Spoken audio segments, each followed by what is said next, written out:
Di video kali ini kita akan menceritakan sebuah kisah yang sangat mendebarkan, mengharukan, dan sulit dipercaya. Kisah ini tentang seorang anak yang berusia 18 bulan bernama Jessica McClure yang terperangkap dalam sebuah sumur yang sangat sempit. Proses penyelamatannya yang sangat sulit dan penuh tantangan hingga berita tentang kejadian ini pun langsung tersebar dan menjadi sorotan ke berbagai penjuru dunia.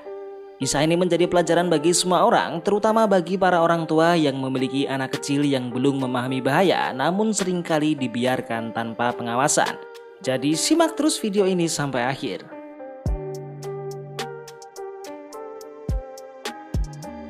Jessica lahir dan dibesarkan di Midland, sebuah kota kecil di barat Texas.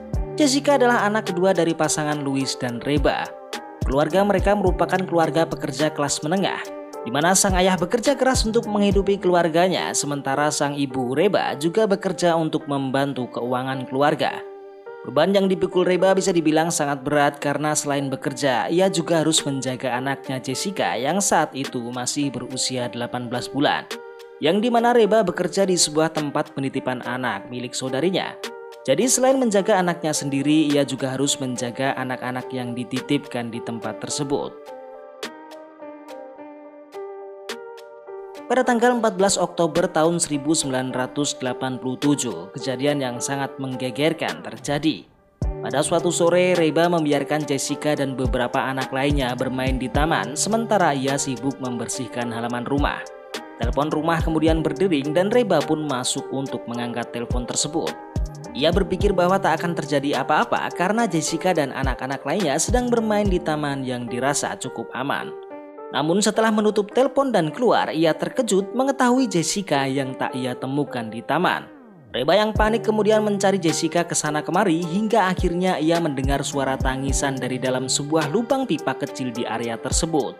Pipa tersebut hanya berdiameter sekitar 8 inci atau 20 cm dan ternyata Jessica terperosok cukup dalam, terjepit di dalam pipa tersebut. Reba segera berlari masuk ke rumah untuk menelpon suaminya dan juga menghubungi layanan darurat 911. Tak butuh waktu lama tim penyelamat datang dengan cepat, namun mereka kebingungan menghadapi masalah ini.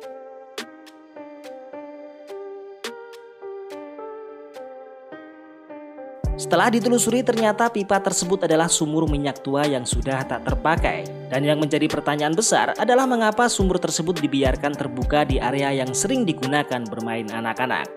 Semua pihak mulai saling menyalahkan. Namun Reba dan tim penyelamat segera menyadari bahwa sekarang yang terpenting adalah bekerja sama mencari cara untuk menyelamatkan Jessica. Setelah beberapa jam berlalu, tim penyelamat masih belum menemukan solusi yang efektif. Sementara itu, para wartawan mulai berdatangan meliput kejadian ini dan banyak orang merasa iba dan tergerak untuk membantu meskipun mereka juga tak tahu harus berbuat apa. Reba hanya bisa menangis dan panik. Polisi berusaha menenangkan Reba dengan memberitahunya bahwa Jessica masih sadar dan berada dalam keadaan baik-baik saja. Sebuah mikrofon diturunkan ke dalam pipa untuk mendengar suara Jessica dan Reba merasa sedikit tenang setelah mendengar suara anaknya. Oksigen juga dimasukkan ke dalam sumur agar Jessica bisa tetap bernapas secara normal di saat tim penyelamat masih memikirkan teknik penyelamatan yang tepat. Setelah beberapa waktu datanglah ahli sumur dan pengeboran yang memberikan saran untuk membuat lubang baru di samping pipa tersebut. Dari lubang baru ini mereka akan mengebor secara horizontal hingga menembus pipa tempat Jessica terperosok. Namun di saat pengeboran, mesin pengebor menabrak sebuah batu keras yang menghalangi. Agar bisa menembus batu tersebut, tenaga mesin bor harus ditingkatkan. Namun getaran yang ditimbulkan bisa saja membuat tubuh Jessica semakin terperosok lebih dalam. Tim penyelamat pun semakin kebingungan. Seorang ahli tambang kemudian datang dan memberikan saran yang berbeda. Ia menyarankan agar mereka menggali lebih dalam lagi dari posisi Jessica karena jika mereka menembus pipa dari atas, getaran bisa membuat kondisi semakin buruk. Namun menggali lebih dalam juga menjadi tantangan besar karena batuan keras masih menghalangi pengeboran. Di tengah kebingungan, tiba-tiba suara Jessica terdengar lagi dari bawah. Hal ini memberikan harapan baru bagi tim penyelamat dan semangat mereka kembali membara. Kemudian mereka melanjutkan pengeboran dengan tenaga ekstra. Sebagian orang terus memantau mesin bor dan sebagian lagi memastikan bahwa tubuh Jessica tak terperosok lebih dalam akibat getaran bor. Dengan tenaga penuh, mesin bor itu pun berhasil menembus batuan keras dan menciptakan lubang yang sejajar dengan pipa.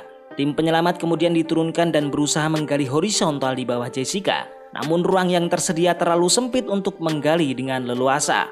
Mereka pun menghadapi tantangan baru untuk memperlebar lubang sumur. Sementara Jessica sudah berada di dalam pipa selama lebih dari 1 hari tanpa makanan dan minuman. Dan tim penyelamat semakin khawatir akan kondisinya. Namun mereka tak menyerah. Di sisi lain, Reba semakin panik karena suara Jessica tiba-tiba menghilang. Semua orang yang hadir merasa cemas, bahkan mereka yang menonton di televisi pun merasakan kesedihan dan kekhawatiran.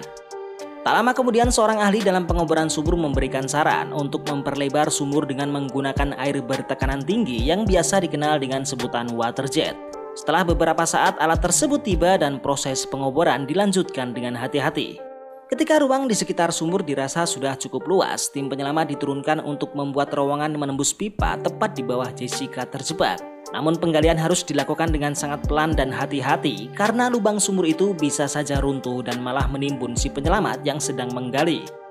Di hari kedua mereka berhasil menembus pipa dan berhasil menjangkau kaki Jessica dari bawah. Akan tetapi begitu akan ditarik, si penyelamat hanya bisa merasakan satu kaki Jessica. Dan ternyata satu kaki Jessica terlipat ke atas. Jadi selama itu Jessica terjepit di dalam pipa menggantung dengan kondisi kaki satu di bawah dan satunya lagi terlipat ke atas. Dengan posisi seperti ini tentu membuat Jessica merasa kesakitan jika dipaksa untuk ditarik keluar. Mereka mencoba berbagai cara untuk mengeluarkan Jessica dengan hati-hati. Dengan memberikan cairan pelicin sedikit demi sedikit, kemudian ditarik pelan-pelan dan akhirnya Jessica berhasil ditarik ke bawah dalam kondisi selamat.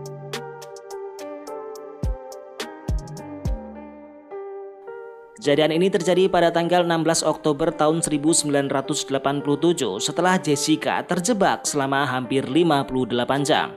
Ketika Jessica akhirnya berhasil diselamatkan, ribuan orang yang berada di lokasi dan jutaan orang yang menyaksikan melalui televisi ikut bersorak gembira. Reba dan Louis, orang tua Jessica, sangat bersyukur dan tak kuasa menahan tangis kebahagiaan. Jessica kemudian segera dibawa ke rumah sakit untuk mendapatkan perawatan dan pemulihan. Setelah diselamatkan, Jessica harus menjalani 15 operasi. Kejadian ini membuat kaki kanannya lebih kecil dari kaki kirinya. Perbedaan ukuran kaki ini disebabkan karena Jessica harus kehilangan jempol kaki kanannya. Keberhasilan penyelamatan Jessica menjadi kebahagiaan yang luar biasa bagi banyak orang. Kejadian ini bahkan diangkat menjadi berita utama di berbagai media dan kemudian hari film dengan judul yang sama dibuat untuk mengenang kisah heroik ini. Setelah kejadian tersebut, banyak negara bagian mengesahkan undang-undang baru yang mengharuskan sumur-sumur yang sudah tak terpakai ditutup dengan rapat guna mencegah kejadian serupa. Tentu saja peran orang tua dalam menjaga keamanan anak-anak juga sangat penting agar kejadian seperti ini tak terulang. Sekarang 38 tahun setelah kejadian tersebut, Jessica mengaku tak ingat apa-apa yang ia lakukan saat terperangkap di dalam sumur.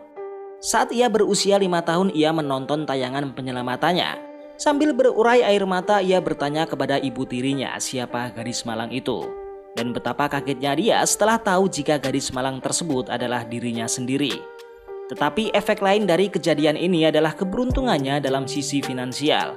Karena Jessica sangat terkenal, ratusan donatur mengirim hadiah dan uang dan dana perwalian yang ia dapatkan ketika berusia 25 tahun. Kini ia menjalani kehidupan yang tenang di Midland, Texas, di mana orang-orang terkadang masih memanggilnya Baby Jessica.